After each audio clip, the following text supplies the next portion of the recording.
আমরা এখন সেই বাড়ির আঙিনায় আছি যেখানে আপনি ছোটবেলা কাটিয়েছেন। এই পুকুরে সাঁতার কেটেছেন। আদর্শের প্রথম শিক্ষা এই বাড়ি থেকেই পেয়েছেন। আবার এই বাড়িটাই ষড়যন্ত্রে আগুনে ছাই হতে দেখেছেন। সেই ছায়ের মধ্যে আপনি আবার নিরাপত্তার দেওয়াল তৈরি করেছেন। অনেক স্মৃতি এই বাড়িতে। তো আমরা আসলে ছোট করে আপনার ছোটবেলা থেকে এই মাটির কিছু স্মৃতি জানতে চাই। আসলে শুরুতেই যেটা বললেন যে এখানে ছাই ভস্যের উপরে আমি একটা সভ্যতা নির্মাণের স্বপ্ন দেখেছি। তো এটা তো এমনি এমনি হয়নি, ছোটোবেলা থেকেই মূলত আমার একটা অনুপ্রেরণা কাজ করত। বাল্যকাল থেকেই আমি একটু অন্য অন্য বাচ্চাদের সাথে যদিও খেলাধুলা করতাম, কিন্তু আমার একটা আলাদা একটা স্বপ্ন ছিল, বিশেষ করে ইসলামকে নিয়ে, কোরআনকে নিয়ে, আল্লাহর দ্বীনকে নিয়ে।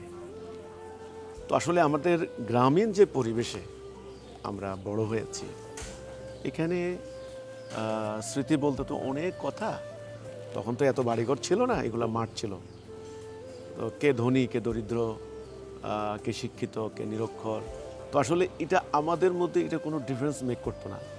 খুব উচ্ছ্বাসের সঙ্গে ভ্রাতৃত্বপূর্ণ পরিবেশে, সৌহার্দ্যপূর্ণ পরিবেশে আমাদের খেলাধুলাগুলো হতো।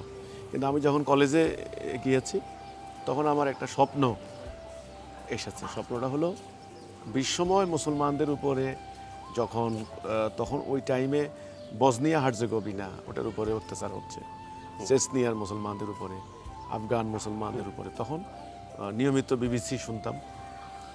আমাদের ভয়েস অফ আমেরিকা ভোয়া একটা হতো, ইরান থেকে একটা সংবাদ আসতো, জার্মান থেকে বাংলায় ডয়েচে ভেলের একটা অনুষ্ঠান হতো। তো আমরা এই বিষয়গুলি শুনতাম। মুসলমান বিশ্বের মুসলমানদের উপরে চলমান নিপীড়নের এই কাহিনীগুলি যখন মিডিয়াতে আসতো তখন একটা স্বপ্ন কাজ করত যে মুসলিম বিশ্বের জন্য কিছু করা দরকার, ইসলামের জন্য কিছু করা দরকার। সেই চেতনা থেকেই আল্লাহর দ্বীনের কথা বলার জন্য একটা উপযুক্ত একটা প্ল্যাটফর্ম খুঁজেছি। তো জনাব মোহাম্মদ বাইজিদ খান পন্নী, ইমামুজ্জামান, টাঙ্গাইলের ঐতিহ্যবাহী পন্নী পরিবারের উত্তরসূরি, ওনার সংস্পর্শে যখন গিয়েছি, ওনার বই পড়েছি। বই পড়ার পরে আমার দৃষ্টি খুলে গিয়েছে সোজা কথা। আমি বুঝতে পেরেছি যে মুসলমানদের এই দুর্গতির কারণ কি। একেবারে অনৈক্য, আল্লাহর হুকুম প্রত্যাখ্যান করা, আল্লাহর রাস্তায় সংগ্রাম, জিহাদ বাদ দেওয়া, এই সমস্ত কারণে। পরে এই তাওহীদের এই কথা, ইমানের কথা যখন এলাকার মানুষদেরকে বলা শুরু করলাম, তারপরে তো শুরু হয়ে গেল। তো ছোটবেলা থেকে আপনার পরিবারটা তো ইসলামিক মাইন্ডেড ছিল, ইসলামিক চর্চা করে এসেছেন আপনারা ছোটবেলা থেকে। তো এই ভ্রাতৃত্বপূর্ণ, আপনিও তো এখন যেটা হিজবুত তৌহিদ নাম শুনছি, এটাও তো ইসলামিক দল। তো এই যে এখন যে উন্নয়নটা করেছেন, একটা রোল মডেল বাংলাদেশের, তো এই বাড়িটা এতবার পোড়ানো হয়েছে, যেটা আসলে কেন? এটা একটা, এর পিছনে একটা কারণ আছে। কারণটা হলো যে দেখুন, আমি ওই যে বললেন ছোটবেলা থেকে খুব অল্প বয়সে আমি পবিত্র কোরআন শরীফ আমি কয়েকবার খতম করেছি। এখানে যত মাহফিল হতো, আলেম ওলামাদের যত জালসা হতো, ধর্মীয় সম্মেলন হতো, সমাবেশ হতো, আমাদের বিপুল মাদ্রাসায় তত দিনই আলোচনা হতো, ম্যাক্সিমামতে আমার পার্টিসিপেশন ছিল। কিন্তু আমি কোনো পথ পাচ্ছিলাম না আসলে সত্যিকার অর্থে। মানে কোন পথে আমরা আসলে অগ্রসর হতে পারি, কোন পথে আমাদের মুক্তি, এই পথটা পাচ্ছিলাম না। হিজবুত তৌহিদ আন্দোলন পাওয়ার পরে আমি পথটা পেয়ে গেলাম যে এই হলো কর্মসূচি, এই হলো আকীদা, তাওহীদের দিকে মানুষদেরকে ঐক্যবদ্ধ করার এই কর্মসূচি। তো এটা নিয়ে যখন এলাকাতে আসলাম তখনই তো ধর্ম ব্যবসায়ী, উগ্রবাদী গোষ্ঠী তারা বারবার আমাকে হামলা করলো। তো আপনি যে বললেন যে এখানে উন্নয়নের স্বপ্নটা কেন দেখলেন, এরা ছোটোবেলা থেকেই যেখানে আমি ইসলামের কথা বলি, ইসলাম নিয়ে কাজ করেছি, আমরা মসজিদ দিচ্ছিলাম, তারা আমাদের মসজিদটাকে গির্জা বলে ধ্বংস করে দিল, ভেঙে দিল, আমাদের সদস্যদেরকে হত্যা করলো, বাড়িঘরে আগুন দিয়ে জ্বালিয়ে দিল, পুরো এলাকার মানুষদেরকে প্রচার চালিয়েছে যে আমরা খ্রিস্টান হয়ে গেছি। তো আমি ভাবলাম যে আসলে যারা মিথ্যা কথা বলে, মিথ্যাবাদীরা কোনোদিনও সফল হতে পারে না। যারা গুজব রটনা করে, যারা মানুষের ক্ষতি করার জন্য অপতৎপরতা চালায়, আমি ইসলাম থেকে এই আদর্শটা পেয়েছি, রাসূলুল্লাহর জীবনী থেকে।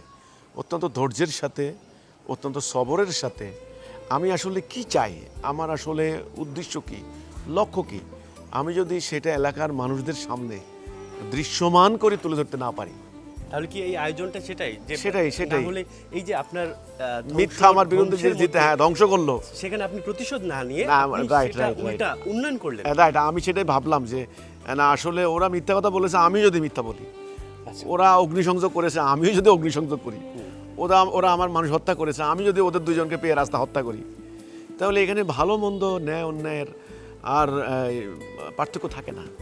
আল্লাহ রসুলকে আল্লাহ বিজয় দান করেছেন এই সবরের কারণে। ঠিক এই কারণটাই আমি ভাবলাম যে না, আমাদের উন্নয়নমুখী চিন্তা, আমরা আসলে সত্যিকার অর্থে উন্নয়ন চাই। এটা যেভাবে হোক, রক্তের বিনিময় হোক, হাজার শ্রমের বিনিময় হোক, এলাকা উন্নয়ন করতে হবে। তারা গির্জা বলে ভেঙে দিয়েছে, সেটা মসজিদ নির্মাণ করেছে, আজকে 4 তলা মসজিদ কমপ্লেক্স।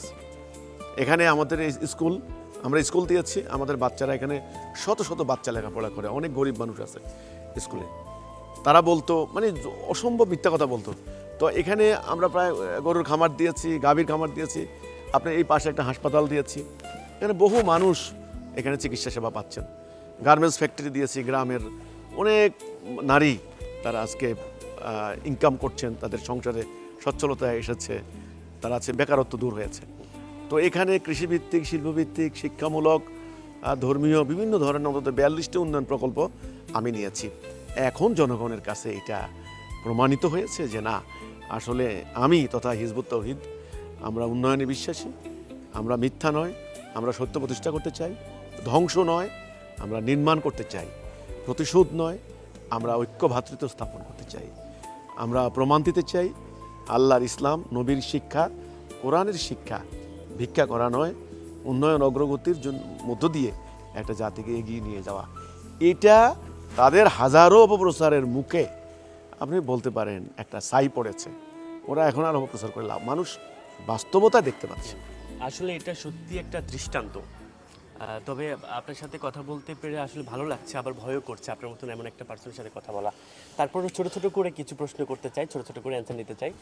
বিশেষ করে আবার একটু ছোটবেলায় যেতে চাই, যে ছোটবেলার কোনো মজার ব্যাপার যদি জানাতেন আপনার জীবনে। ছোটবেলায় মজার হচ্ছে কি, আসলে সবারই তো মজার আসলে ঘটনা হ্যাঁ, থাকে। আমাদের বাল্যকালটা মানে ছোটবেলাটা অত্যন্ত আনন্দ এবং উচ্ছ্বাসের সঙ্গে আমাদের কেটেছে। দিগন্ত জোড়া মাঠ, আমাদের উত্তরের মাঠ বলি আমরা যখন ঘুড়ি উড়াতাম তখন কয়েক গ্রামের ছেলেপেলে একসাথে মাঠে ঘুড়ি উড়াতো। এই ঘুড়ির যখন ছেড়ে যেত, ওই ঘুড়ি ধরতে গিয়ে আমরা মাইলকে মাইল দৌড়াতাম। তো ছোটোবেলার অনেক মজার গল্পের মধ্যে একটা মজার আছে আমার, সেটা হচ্ছে শুক্রবারে স্কুল ছিল। আচ্ছা। তো শুক্রবারে স্কুল, তখন 8টা স্কুল বসতো, আচ্ছা। আমার যেতে আধা ঘন্টা দেরি হয়ে গেছে। তা আমি ভাবলাম যদি এখন স্কুলে যাই তো আমাকে তো স্যারে এখন তখন কিন্তু বেতানো হতো, হ্যাঁ, তখন আমাদেরকে শাস্তি মানে দেওয়া হতো যদি স্কুলে দেরিতে যাই। তো আমি কি করলাম ওয়েট করলাম যে আমার একটা বন্ধু, একটা ক্লাস ফ্রেন্ড, আমার চাচাতো ভাই হয়, আমরা দুজন মিলে একসঙ্গে এই কর্মটা করেছি। স্কুলে যাইনি, না গিয়ে আমরা লুকিয়েছিলাম একটা জায়গায়। তো দেখলাম দূর থেকে আমাদের এক দাদা, আমার দাদার চাচাতো ভাই দাদা, উনি আসছেন, অনেক দূর থেকে দেখা যাচ্ছে, আমরা রাস্তার মধ্যে। তাৎক্ষণিক আমরা বুদ্ধি করে কি করলাম, একটা খেজুর গাছ ছিল, খেজুর গাছে উঠে গেলাম, কিন্তু দুইজনের স্যান্ডেল যে গাছের নিচে রেখে গেলাম, আচ্ছা আচ্ছা, এটা কিন্তু আমরা ভুলে গেলাম। খেজুর গাছে উঠে গেলাম, অনেক উপরে উঠলাম, উঠে খুব শক্ত করে গাছ ধরে আসি, নিচ দিয়ে দাদা চলে গেছেন। কিন্তু দাদা কি করলেন, তিনি আর উপরের দিকে তাকাননি, তিনি মুরব্বী খানিকক্ষণ তাকালেন, এই স্যান্ডেল 2 জোড়া কার। চিনতে দেরি হলো না যে আমাদের স্যান্ডেল, নাতিদের স্যান্ডেল, কিচ্ছু বলেননি।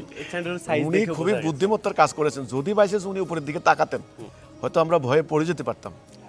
এই ভয়ে হয়তোবা উনি মারাত্মক কাজ করেছেন। উনি কিচ্ছু বলেননি, উনি সোজা সামান্য কিছুক্ষণ দাঁড়ায় সোজা আবার হেঁটে চলে গেলেন স্যান্ডেল দেখে। পরে সন্ধ্যার দিকে দেখলাম আমাদের শিক্ষক, যিনি তখন তো একজন শিক্ষক থাকতেন, শিক্ষকের রুদ্র মূর্তি দেখে, হাতে একটা ব্যাট দেখে আমাদের তখন বুক খুব দূর দূর করছিল। আমাদেরকে দুইজনকে প্রশ্ন করতেছে যে তোরা আজকে কি স্কুলে গেছিস? আমরা বলছি যে আমতা আমতা করছি। দিলেন একটা ধমকের সাথে আমাদের মুখ দেওয়ার কথা বের হচ্ছে না, আসলে সত্য নয়, আমরা আসলে যাইনি। তখন স্যান্ডেল কোথায় ছিল হ্যাঁ। তখন তো আর আর কিছু বলার নাই, হুজুর ভুল হয়ে গেছে মাফ করে দেন। আর যা হয় আর কি আমাদের, আমি বোধহয় 2-4 বাড়ি খাইলাম, আমার ওই চাচাতো ভাই 2-4 বেত খাইলো। তো যাই হোক, পরে এই আর কি ব্যাপারটা যে আমাদের স্কুল ফাঁকি দেওয়ার সহজ ছিল না, তার মানে খুব দাঁড়াচ্ছে যে সহজ ছিল না, হিজবুত তৌহিদের ইমাম ছোটবেলায় স্কুল ফাঁকি দিতেন।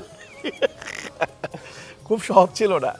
হ্যাঁ, খুব সহজ ছিল না যে আমরা ফাঁকি দেওয়া, কারণ আমাদের ভোরবেলায় ফজরের সালাহ কায়েম করেই মা ফজরের নামাজ পড়ে যত শীত হোক মক্তবে যেতেই হবে। মক্তবে তো যাওয়ার সাথে সাথে এই হুজুরদের মায়ের তো আছেই, প্রথম সানসে বলো আলাম তারা বলো, আর আলাম তারা এমন একটা সূরা ওই ভুল হতোই মাঝে মধ্যে, আর পিঠে এই ঠান্ডার মধ্যে পিটনি। আর যাই হোক, আমরা ওইভাবে কোরআন শরীফ শিখেছি, ওই শাসন, ওই বারণ।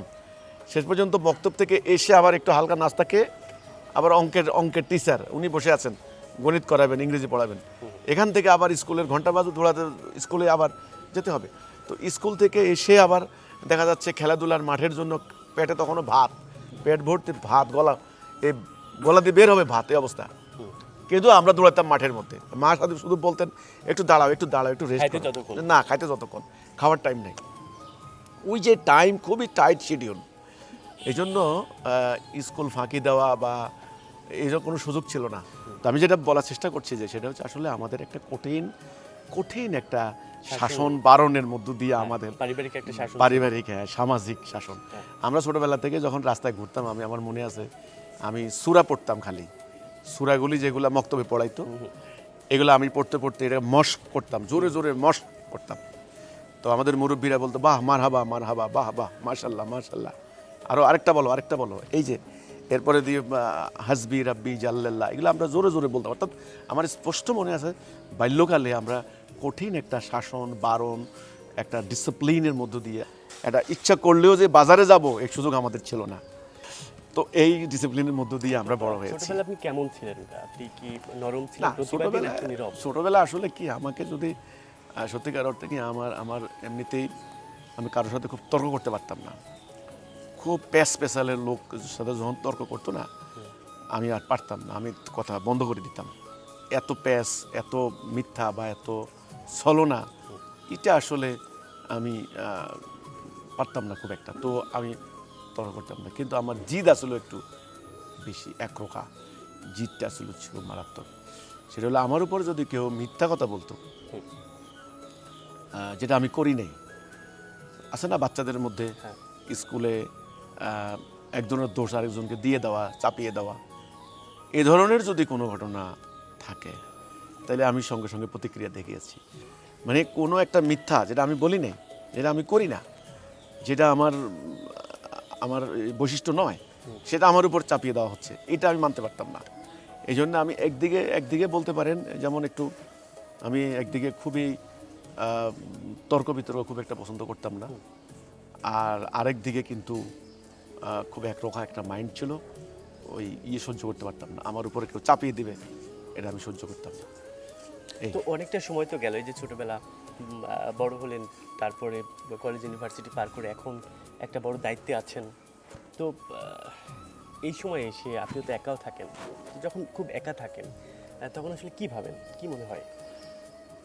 না, যখন পেছনের দিকে তাকাই তখন তো আমি পরিষ্কার বুঝতে পারি যে আমার মতো সাধারণ মানুষ, খুবই সাধারণ একজন মানুষ, আমরা আল্লাহ সুবহানাহু ওয়া তাআলার অসীম করুণায় আমি আজকে এখানে এই মানুষের সামনে ইসলামের প্রকৃত আদর্শ তুলে ধরার জন্য আজকে দাঁড়িয়েছি। এটা আল্লাহ তাআলার করুণা এবং এই জ্ঞানটা আল্লাহ দিয়েছেন। হ্যাঁ, আমি তো আগেও বলেছি, আমাদের শিক্ষকরা, উস্তাদরা, তারা আমাদেরকে যে শিক্ষা দিয়েছেন সেটা আমাদের জীবন চলার ক্ষেত্রে, আমাদের সিদ্ধান্ত নেওয়ার ক্ষেত্রে, আমাদের উচ্চতর গবেষণার ক্ষেত্রে বিশাল একটা সহায়ক। কিন্তু মানুষদেরকে সত্যের দিকে ডাক দেওয়ার মতো সত্য পথ, হেদায়া, রাইট ডাইরেকশন, এটা আল্লাহ তাআলার পক্ষ থেকে আসতে হয়, এবং এই পথে থাকতে হলে আল্লাহ তাআলার খাস রহমত, খাস দয়া, করুণা লাগে, না হলে সম্ভব না। তো এটা আমি যখন অতীতের স্মৃতিচারণ করি তখন আমি চিন্তা করি যে আমি তো খুব সাধারণ মানুষ ছিলাম, 5 জন মানুষের সামনে কথা বলতে পারতাম না, আমার মানে গা কাঁপতো, সোজা কথা। কি বলি না কি বলি, কোন ভুল হয় না কি হয়। 5 জন মানুষের সাথে কথা বলতে পারতাম না ঠিকমতো। কেউ একজন জোরে ধমক দিলে আমার কণ্ঠ বন্ধ হয়ে যেত। ছোটবেলা কথা বলছি। তো এটা বলতে পারেন একটা সরল চিন্তা করতাম আর কি, সরল। তখন কি মনে হতো যে একটা সময় যে আমার কথা এত মানুষ, লক্ষ লক্ষ মানুষ আমার কথা শুনবে? না, কখনো কল্পনা করা যায় না। আমি গেলে আমার ছোটবেলা যখন প্রশ্ন করছেন, একটা অদ্ভুত ঘটনা বলতে পারি। আমাদের এই পাশের বাড়ির এক ভদ্রলোক, উনি সেরু মুন্সি বলতাম আমরা, এই আমাদের সামনের বাড়ির পাশের বাড়ি। এই ভদ্রলোক উনি মাঝে মধ্যে হারিয়ে যেতেন, কোথায় যেন হারিয়ে যেতেন। আমরা জানতাম যে আগেকার মানে আধ্যাত্মিক যাদের জ্ঞান আছে বা এরা এই ধরনের মাঝে মধ্যে তারা ডিসঅ্যাপিয়ার হয়ে যান, মানে হারিয়ে যান কোথাও না কোথাও। তো এদেরকে বলা হয় মারেফতি লাইনে বলে আবদাল। আচ্ছা। মারেফতি লাইন আবদাল। তো এই মুন্সি, ওনার মেজাজ ছিল মারাত্মক চড়া। ওনারে বাচ্চারা খুব ডিস্টার্ব করতো, বাচ্চারা ঢিল মারতো। আর তখনই উনি বাচ্চাদেরকে তাড়া করে গালাগালি। এদেরকে কেউ পাগল বলে, কেউ ফকির পাগল বলে। বলতো, পাগলই। উনি কিন্তু হারিয়ে যেতেন মাঝে মধ্যে, 6 মাস খবর নাই, 1 বছর খবর নাই, কোথায় গেছেন, কি কোথায় খাচ্ছেন। হঠাৎ করে উনি বেরিয়ে আসছেন আবার। আচ্ছা, তো একদিন আমার মা কিন্তু আমার বাল্যকালের চরিত্র তৈরি করার পিছনে বিশাল একটা ভূমিকা। আচ্ছা। তো মা একদিন আমাকে ডেকে বলছেন, শেরো মুন্সি উনি কিন্তু একজন সুফি মানুষ, ওনার মাথায় কি একটা সমস্যা আছে, সাবধান, কোনো সময় শেরো মুন্সিকে গালাগালি করবা না, গালাগালি করবা না। সেদিন থেকে ওনার সম্পর্কে আমার একটা ভয় ঢুকছে ভিতরে, আতঙ্ক, যেন ওনার সামনে না পড়ে। উনি দূরে আসেন, ওনার সালাম, অনর্থক সালাম দিয়েছে, সালাম আলাইকুম হুজুর, আমি আমার লাইনে। তো একদিন আমি স্কুলে যাচ্ছি, তো টাইম খুব কম, আমি তাড়াতাড়ি যাচ্ছি, খেয়ে রওনা দিচ্ছি। উনি ওনার বাড়ি থেকে বেরিয়ে আসতেছেন। আমি চেষ্টা করছি ওনাকে ওভারকাম করে চলে যেতে, যেন উনি আগে যাইতে পারি, কারণ আমার স্কুল দেরি হবে নাইলে। ওনার পিছনে পড়ি, কি না কি আবার কোন বিপদ আমাকে কোন ধাওয়া করে। কিন্তু আমি পারলাম না। ঠিক এমন মোমেন্টাম হয়ে গেল, উনি ওনার বাড়ি থেকে বের হলেন, উনি আমার বাম হাত ধরে ফেললেন। বুঝেন অবস্থাটা? বাচ্চাদের জম, এমনিতে ভয় পেতেন? ভয় পেতাম মানে বাচ্চাদের জম। সব বাচ্চারা জানে যে উনি গালাগালি করেন, বাচ্চাদেরকে মারেন, ধাওয়া করেন। বাচ্চারা ওনাকে আবার পাগল ভেবে ডিল মারে। কিন্তু সেই মানুষটা যখন আমার এই হাত ধরে ফেললেন, আমি তো আর দুনিয়াতে নাই। আমার কলিজা তখন পিটপিট করছে। ছুটার জন্য আমি কি করলাম, হাতটা একটা মোচড় দিলাম। উনি তো বয়স্ক মানুষ, উনি হাত শক্ত দেয়, ছুটবি না। আচ্ছা, ঠিক আছে হুজুর। আমার ধরে ধরে নিয়ে গেলেন, বাজারে নিয়ে দোকানে ঢুকালেন, বলে এখানে ঢুকলাম, এখানে বসলাম। দোকানদার ছিলেন তখন হাবিবুল্লাহ মেম্বার, এক ভদ্রলোক আমাদের পাশের গ্রামে। হাবিবুল্লাহ, ওরে যা খাইতে চায় তা খাওয়াবি, ও বিস্কুট কলা, তখন তোর বিস্কুট কলা বকার পরিবর্তে হ্যাঁ, মানে খাওয়াচ্ছে। অদ্ভুত ব্যাপার স্যাপার। আচ্ছা, আমারে বললে অস্থির হবি না, স্কুল কোথাও যাবে না। আমি দোকানে ঢুকলাম, আমি বললাম হুজুর আমি একটা বেলা বিস্কুট খাবো, আর কিচ্ছু খাবো না। এই বেলা বিস্কুট খাইলাম, আরো খা। না হুজুর প্লিজ আমাকে মাফ করে দেন। আসলে আমি ওনার থেকে বাঁচার। আচ্ছা, অদ্ভুত ব্যাপার। উনি কি করলেন, দোকানদারকে টাকা দিয়ে দিলেন। এই সেরু মুন্সির এই অবস্থা আশেপাশে সবাই দেখতেছে, ভয়ানক কারবার সারবার, সবাই দেখতেছে এই ছোট বালকের সাথে উনি এরকম আচরণ করতেন কেন। আমি কোনো রকম আমাকে যখন মুক্ত করে দিলেন, আমি গেলাম স্কুলে, যাই দেখে তখনও ক্লাস হয়নি, আমি ঠিক মতো যাই পৌঁছে গেছি, কিচ্ছু হয়নি আমার। আমি দীর্ঘদিন এই ঘটনা ভুলতে পারিনি, যে কোনো বাচ্চাকে উনি এইভাবে ধরে আদর করবেন, আপ্যায়ন করাবেন, খাওয়াবেন, এটা কল্পনার বাহিরে। আচ্ছা, আমরা তো আপনাকে সবসময় দেখি আপনি বহর নিয়ে চলেন, অনেক মানুষ থাকে সব সময় আপনার সাথে। আচ্ছা, যদি আপনার সাথে কেউ থাকবে না, যদি আপনাকে একা ছেড়ে দেওয়া হয়, কোথায় যাবেন? আমি আসলে সারা জীবন ধরে মানুষের মধ্যে থাকতে চেয়েছি। মানুষ যেখানে, আমার কাজ সেখানে। তো এখন আমি বহর নিয়ে, মানে হলো নিরাপত্তা টিম, আমার সিকিউরিটি টিম আছে, এটা আসলে পরিপ্রেক্ষিতে, বাস্তবতার আলোকে। আপনারা জানেন যে সোশ্যাল মিডিয়ায় প্রতিনিয়ত আমাকে হুমকি দিচ্ছে, হত্যার হুমকি। এ ব্যাপারে আমি সরকারকে বারবার জানিয়েছি, জিডি করেছি, বহু মামলা হয়েছে, কিন্তু কার্যকরী কিছু হয় না। তো অনেকেই পরামর্শ দিয়েছেন যে আপনার নিরাপত্তা ব্যবস্থা, নিজস্ব নিরাপত্তা ব্যবস্থা রাখা দরকার। সরকারের পক্ষ থেকেও এটা বলেছে। সে কারণে আমি সিকিউরিটি সিস্টেম নিই। তাহলে আপনি যদি বলেন যে আমাকে একলা ছেড়ে দিলে আপনি কোথায় যাবেন? হ্যাঁ, আমি আসলে তবে আমার কাছে পাহাড়িয়া যে এলাকাটা ভালো লাগে। আমি সুন্দরবনে যখন গিয়েছি তখনও ভালো লেগেছে। আমি রাঙামাটিতে যখন গিয়েছি তখন মন চেয়েছে যে আমি একলা এখানে থাকি কিছুদিন, শুধু একা। আমি কক্সবাজারে যখন গিয়েছি বিকেলবেলায় আমি পাবলিক মানুষের গ্যাদারিংয়ের ভিতরে না গিয়ে সন্ধ্যার পর থেকে আমি পাথরের উপরে বসে সমুদ্রের গর্জন ধ্বনি শুনতাম। আর তখন নিজেকে এত ক্ষুদ্রাতি ক্ষুদ্র, এত অসহায় ভাবতাম যে আল্লাহ রাব্বুল আলামিন একটা ঢেউয়ের সামনে, এই সমুদ্রের গর্জনের সামনে দুনিয়ায় অচল। দুনিয়ার মানুষ কত না অহংকারী। আমি যখন সুন্দরবনে একবার গিয়েছিলাম, সবাই তো সুন্দরবনে সরকারি ব্যবস্থাপনা এলাকায় যায়, আমি কিন্তু ভিন্ন লাইনে গিয়েছিলাম। সেখানে আমাদের কিছু সদস্য আছেন, তা আমি সুন্দরবনের ওই খালগুলা দিয়ে হ্যাঁ। বেশ কয়েক মাইল ভিতরে যাওয়ার পর আমি আর যাওয়ার সাহস পেলাম না। আমি বললাম আপনারা একটু ব্যাক করেন। কেন? যে এত নীরবতা, আচ্ছা। এত নীরবতা, রীতিমতো আমি ভয় লাগছে আমার। এত ভয়ঙ্কর নীরবতাও যে নীরবতা। এটা ভয়ের কারণ, ভয়ঙ্কর নীরবতা। আচ্ছা আচ্ছা, শুধু মাঝে মধ্যে পাখির আওয়াজ দু একটা শোনা যায়, সেটাও ভয়ঙ্কর লাগছিল। সেটাও দূর থেকে বেশি আসে। তো আমাকে একজনে বললেন, এক মাঝি, যে এখানে খালগুলিতে ভয় হচ্ছে একটা জিনিস, যে রয়্যাল বেঙ্গল টাইগার এতটাই ভয়ঙ্কর যে তারা ওই খালের ওই পাড় থেকে লাফ দিয়ে নৌকাতে শিকারি টার্গেট করে ধরে আবার নিয়ে যায় ওই পারে, এত ভয়ঙ্কর। হ্যাঁ, অনেকগুলো আমি যখন এই যে বরকলে গিয়েছি, বরকল রাঙামাটি পানির উপর দিয়ে যখন যাচ্ছে, ওইটাতে চিন্তা করলাম যে ইস, যদি এখানে থাকতে পারতাম কিছুদিন, এত স্বচ্ছ পানি, গোসল করেছি সে পানিতে নেমে। তো ওই যে বললাম, তুমি যদি মন চায়, যদি একা একা হয়ে যায়, একটু পাহাড়ের পাদদেশে যাই, ঝর্ণা দ্বারা দেখেছি বাংলাদেশের যতগুলি ঝর্ণা আছে মোটামুটি আমি গিয়েছি, যতগুলি জায়গা আছে, দেখার মধ্যে একটা ব্যাপার আছে। আপনি প্রকৃতির সৌন্দর্য দেখেন, ওয়াও, নাইস, অসাম, এটা বলতে পারেন। বাট আপনি যখন দেখে যে সুবহানাল্লাহ ফাবিআইয়ি আলাই রব্বিকুমা তুকাজ্জিবান, যখন আল্লাহর মহিমান্বিত প্রভু আল্লাহ রব্বুল আলামিন, তার মহান করুণা, তার শৈলী, সৃষ্টি, মানে নৈপুণ্য, সৌন্দর্য, যদি আপনি তার স্মরণে বিনীত না হন, তাহলে এই দেখার কোনো মানে নেই।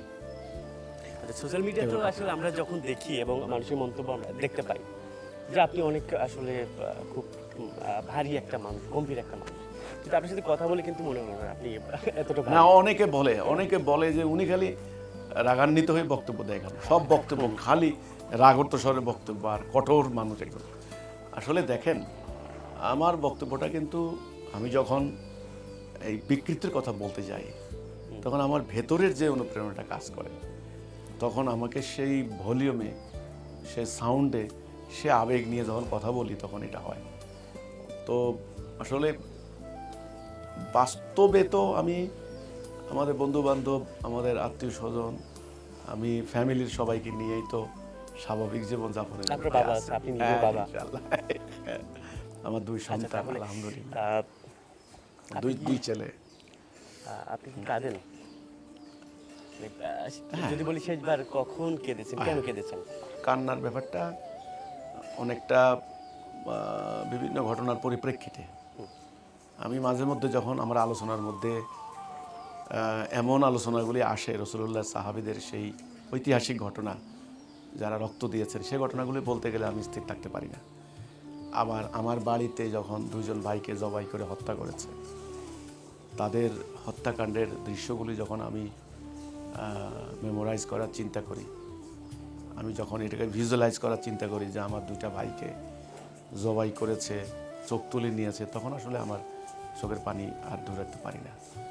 তো আমি কাঁদি, নানানভাবে আমার কান্না আসে।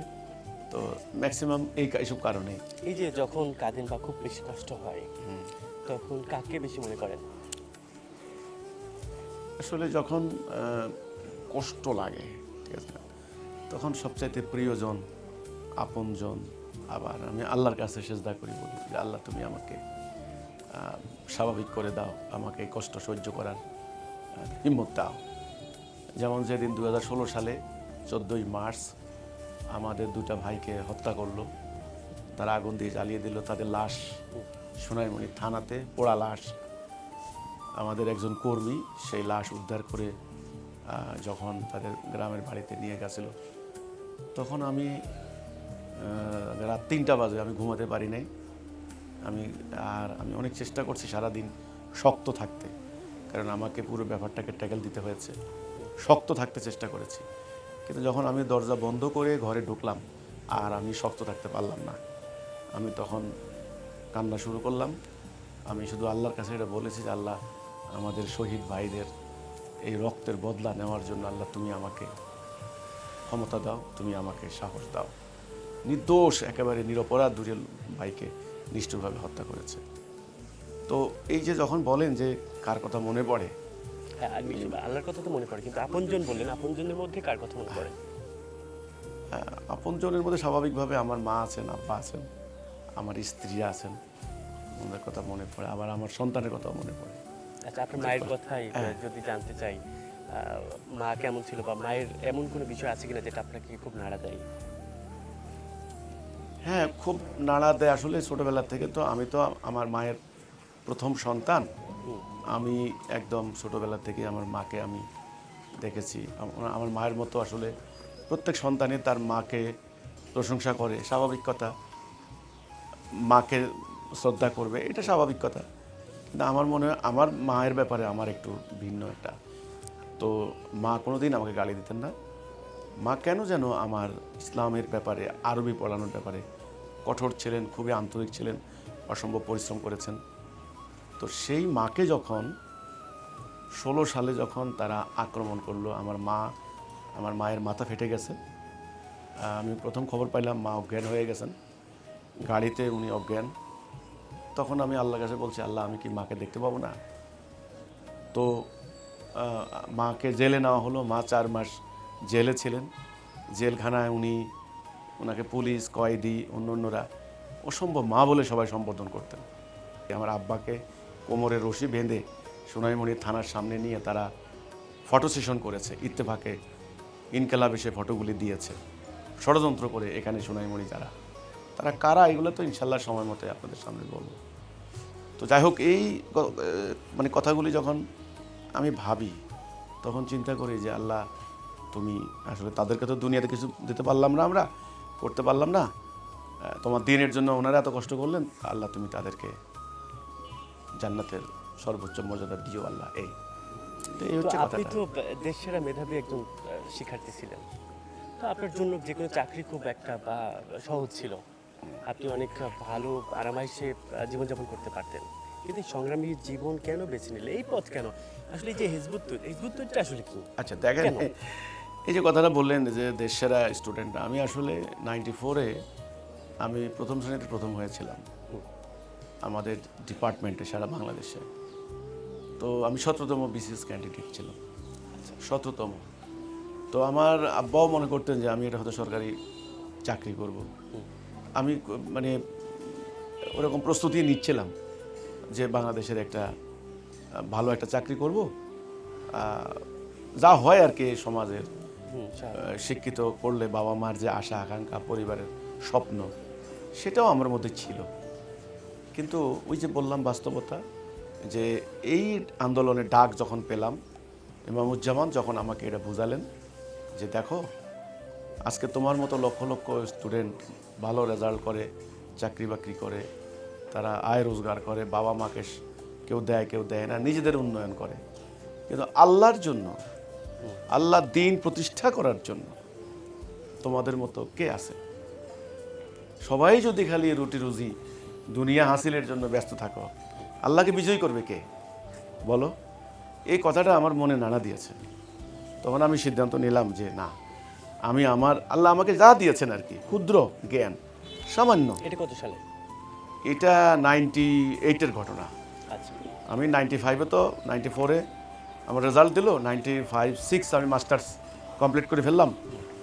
7-এ আমি তখন 97-এর কথা বলছি, তখন চাকরি করব প্রস্তুতি নিচ্ছি। ঠিক এই টাইমে এই ইসলামের বইয়ের সন্ধান পেয়েছি। তো ওই বই পড়ে আমার কিন্তু করে আমি নিজেকে নিয়োজিত করব আল্লাহ দ্বীন প্রতিষ্ঠা করার জন্য। এরই মধ্যে ব্যবসা বাণিজ্য হালাল উপায়ে যা সম্ভব রোজগার করব, আমার জীবন চলবে, বাস। তো হিজবুত কি? এই হিজবুত হচ্ছে এইটাই, যে আল্লাহ দ্বীন প্রতিষ্ঠার একটা প্রচেষ্টা সংগ্রাম। তো হিজবুত তৌহিদ যদি না মানে করতেন, না আসতেন, তাহলে কি করতেন? এটা একটা বিরাট একটা প্রশ্ন। আমি মাঝে মধ্যে ভাবি যে যদি আল্লাহ হিজবুত তৌহিদ না দিত আমি কি করতাম। হয়তো আমি ধর্ম সম্পর্কে হতাশ হয়ে যেতাম, হয়তো আমি এই যে উগ্রবাদী ধর্ম ব্যবসায়ীদের এই যে গুজব, মিথ্যা, অহেতুক মানে কার্যকলাপ এগুলো দেখে হয়তো হতাশ হয়ে ধর্ম সম্পর্কে হয়তো মুখ ফিরিয়ে নিতাম, আল্লাহ না করে। হয়তো কোনো একটা ধর্মীয় সংগঠনে যুক্ত হইতাম, অথবা এই কিছুই না, চাকরি বাকরি করতাম, এই পশুর মতো জীবনযাপন, খেতাম, আসতাম, অফিসে যাইতাম, মানে এই সমাজের মানে যাচ্ছে তাই 8-10টা মানুষের মতো আমি জীবন শেষ আর কি। জীবনের কোনো অর্থ, জীবনের কোনো মূল্য এখন যেরকম বুঝতে পারছি যে আমার জীবনের একটা মহান উদ্দেশ্য আছে, মহান লক্ষ্য আছে, উদ্দেশ্য আছে, এটা পাইতাম না, এটা বুঝতাম না। আল্লাহ রসুলের উদ্দেশ্য, রসুলের উম্মত হওয়ার যে মূল কাজ, মোমেনের কাজ, ইমানের কাজ, সিরাতুল মুস্তাকিমটা কি, হেদায়াটা কি, হ্যাঁ আকীদা কি, কিছুই বুঝতাম না। মানে সমাজের 8-10 জন মানুষের মতো আমাদের জীবন যাইত। এই তো এই যে এই পথে আসার পর এত যে সমালোচনা হয় আপনাকে নিয়ে, মানুষের যে আপনাকে প্রতিনিয়ত বলবো যে আপনার ভিতর থেকে কেমন অনুভব হয়, এবং এত সমালোচনার পরে আপনি নিজেকে মানে ভারসাম্য রাখেন কিভাবে? দেখেন এই সমালোচনা তো হ্যাঁ এটা কিন্তু কষ্টের ব্যাপার, কিন্তু তো এটা সাময়িক আমি মনে করি, এটা সাময়িক। তাদের ভিতরে একটা অপপ্রচার চালানো হয়েছে আমার সম্পর্কে, যে আমি খারাপ হয়ে গেছি, আমি ধর্ম নষ্ট করতে আসছি, মানুষের ইমান নষ্ট করতে আসছি। তো স্বাভাবিকভাবে ধর্মপ্রাণ মানুষ এই ব্যাপারগুলিতে নেবে না, হ্যাঁ। তো এটা আমি মনে করি এটা সাময়িক। যদি আমি সিরাতুল মুস্তাকিমে থাকতে পারি, লক্ষ্য স্থির থাকতে পারি এবং মানবতার কল্যাণে কাজ করে যেতে পারি, আল্লাহ দ্বীনের দিকে মানুষদেরকে ডাকতে পারি, তো ইনশাল্লাহ ঠিক আল্লাহ চাইলে পরিস্থিতি উল্টেও যেতে পারে। ধরেন আমার একটা ভিডিও 10 কোটি ভিউ, প্রায় বিভিন্ন প্রায় 4,500 গ্রুপ থেকে অ্যাট এ টাইম শেয়ার হয়েছে, 10 কোটির উপরে ভিউ একটা বক্তব্য, কাটিং। টিকটকে আছে কয়েক কোটি। তো সেখানে স্বাভাবিকভাবেই সবাই আমাকে বলবে, অ্যাপ্রিসিয়েট করবে, তা তো না। আমার সমালোচনাকারী থাকতে পারে, ইসলাম বিদ্বেষী থাকতে পারে, অন্য অন্য থাকতে পারে। তো এই জন্য কেউ গালাগালি অনেকটাই কমে গেছে, এখন সমর্থনকারী বেশি। এটা আপনার ভালো লাগে? এখন এটা ভালো লাগে আলহামদুলিল্লাহ, যে না আলহামদুলিল্লাহ আমি যেটা বলি, যেটা বলছি এটা সত্য হক। কিন্তু সোশ্যাল মিডিয়ার কারণে আমরা যেটা দেখি যে প্রতিনিয়ত মানে শত্রুদের এত এত চোখ আপনার দিকে তাকিয়ে আছে, আপনি কি ভিতর থেকে ভয় পান না? না, এটা ভয়ের আসলে কিছু না, যে এত লক্ষ লক্ষ লোক আমার দিকে তাকিয়ে আছে। আমি যদি অন্যায় না করি, আমার কিন্তু হিম্মত কিন্তু ওখানে। আল্লাহ বলছেন যদি তুমি আমার পথে থাকো, আল্লাহর পথে সিরাতুল মুস্তাকিমে, আমি তোমাকে রক্ষা করব, আমি তোমাকে উদ্ধার করব, আমি তোমাকে সাহায্য করব। কাজে এখানে ভয়ের কোনো প্রশ্ন আসে না। যদি আমি মনে করি অন্যায় হচ্ছে ভয়ের ব্যাপার, লজ্জার ব্যাপার, শরমের ব্যাপার, হ্যাঁ, হীনমন্যতার ব্যাপার, যে আমি চুরি করলাম, আমি অন্যায় করলাম, আমি মিথ্যা বললাম, আল্লাহর হুকুম পরিপন্থী কোনো কাজ করলাম। কিন্তু আমি যদি কোনো অন্যায় না করি, অসামাজিক কাজ না করি, রাষ্ট্রবিরোধী কাজ না করি, আমি যদি কোনো আল্লাহর শরিয়া পরিপন্থী কিছু না করি, তাহলে আমার কোনো ভয় নাই। সারা দুনিয়ার মানুষ আমাকে ষড়যন্ত্র করলেও আমার আসলে এতে কিছু যায় আসে না। আমি আল্লাহর উপরে নির্ভরশীল। এই হচ্ছে আমার মানে সাহসের মূল জায়গাটা।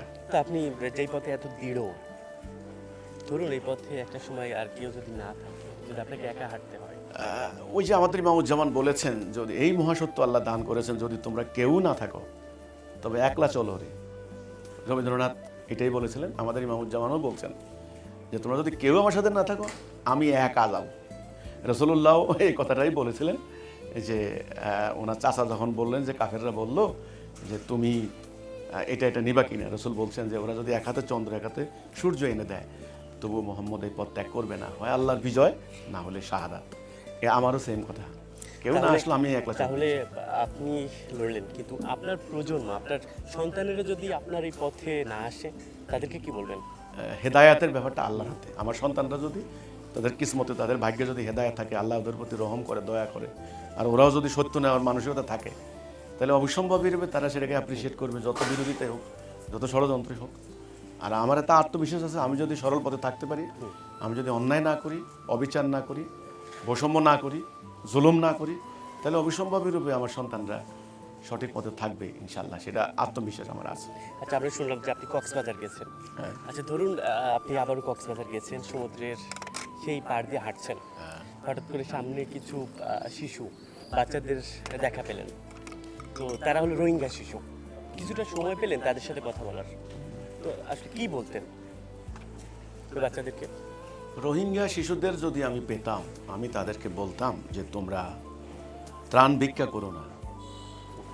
তোমাদের চোখের সামনে তোমাদের বাড়িঘর হারিয়েছ, তোমাদের বাবা মা খুন হয়েছে, তোমার বোনকে ধর্ষণ করেছে, তোমার তরুণ ভাইকে গুলি করে হত্যা করেছে। তাকে আমি বলতাম যে তোমাদেরকে স্বাস্থ্য ঠিক রাখতে হবে, এক্সারসাইজ করো, খাওয়া দাওয়া করো, আর তোমার জন্মভূমি উদ্ধার করার জন্য, তোমার মাতৃভূমি, তোমার স্বদেশ উদ্ধার করার জন্য তুমি মানসিকভাবে প্রস্তুতি নাও। আমি তাকে এটাই বলতাম যে ভিক্ষা করবা না। তাকে বলতাম যে আমরা আছি, ইসলাম আছে, আল্লাহ আছেন তোমার পক্ষে, হিজবুত তৌহিদ আছে, এটা আমি বলতাম। আপনি তো একটা দলের নেতৃত্ব দিচ্ছেন, এই যে রাজনীতি বললেন ধাপ্পা খেলার একটা ব্যাপার, আচ্ছা, আপনি যদি বাংলাদেশের ক্ষমতায় আসতেন, আপনি প্রথম কি কাজ করতেন? প্রথম কাজটাই হবে জনগণের নিরাপত্তা। মানুষ যেন এটা ফিল করে যে আমরা এখন সিকিউরড, আমরা এখন নিরাপদ, ঘরের দরজাগুলো ঘুমাবে, কোনো ভয় নাই। একটা মেয়ে মানুষ স্বর্ণ অলঙ্কার পরিহিত অবস্থা চলে যাবে, কোনো আতঙ্ক নাই, কোনো ভয় নাই। এটা হলো প্রথম নিরাপত্তা নিশ্চিত করা। সেটা করতাম, ইনশাল্লাহ সেটা আমরা পারতাম। আর বাকিটুকু পরে। আপনি ট্যাক্স কমাবেন কি কমাবেন না, সেটা অর্থনৈতিক সংকট, এটা পরে। আগে নিরাপত্তা। আপনি দেখেন এই শেখ হাসিনার পতনের পরে গত 1 বছর সবচেয়ে বড় নিরাপত্তা সংকটে মানুষ আছে, প্রতিটা মানুষ টেনশনে আছে। এই সংকটের কথা থেকে মনে হলো যে আসলে বাংলাদেশের বর্তমানে তরুণ বা মানুষের জন্য সব থেকে প্রধান সংকটটা কি মনে হচ্ছে আপনার কাছে? এখন বাংলাদেশের সবচেয়ে বড় প্রধান সংকট হচ্ছে একটা জীবন ব্যবস্থার অনুপস্থিতি, অনৈক্য। জাতিটাকে যদি কেউ ঐক্যবদ্ধ করতে পারতেন তবে জাতির অনেক সম্ভাবনা আছে। তারুণ্য শক্তি 3.5 কোটি তরুণ, প্রায় 4 কোটি। হ্যাঁ, পুরো মাটিটা পলি সঞ্চিত একটা মাটি। আমাদের আসলে অনৈক্যটা সবচেয়ে বেশি এই জাতির মধ্যে। অনৈক্য যদি কোনো রকম ঐক্য করে যা 17 কোটি বাঙালি দুনিয়াকে লিড দিতে পারবে, সেই সম্ভাবনা আছে, সব আছে। বলতে গেলে প্রচুর টাইম লাগবে। আপনি বাংলাদেশকে আসলে কেমন দেখতে চান? বাংলাদেশ আগামী বিশ্বকে লিড দেবে একটা আদর্শ দ্বারা। যে আদর্শ দ্বারা অতীতের রোমান, ওই যে স্পার্টা, হ্যাঁ, গ্রিক সভ্যতা ওই বিশাল অঞ্চল শাসন করেছিল, যে সভ্যতা, মহেঞ্জোদারো সভ্যতা, হরপ্পা সভ্যতা, মিশরীয় সভ্যতা, গ্রিক সভ্যতা আমরা বলি না, হ্যাঁ, তার মেসোপটেমিয় সভ্যতা, ঠিক ইসলামী সভ্যতা, মদিনা থেকে উৎপত্তি হইয়া অর্ধজাহানকে তারা লিড দিচ্ছে। ঠিক তেমনি বাংলাদেশের মাটি এতটাই উর্বর, যদি আদর্শ প্রতিষ্ঠা করা যায় দুনিয়াকে লিড দেবে এই বাংলাদেশ।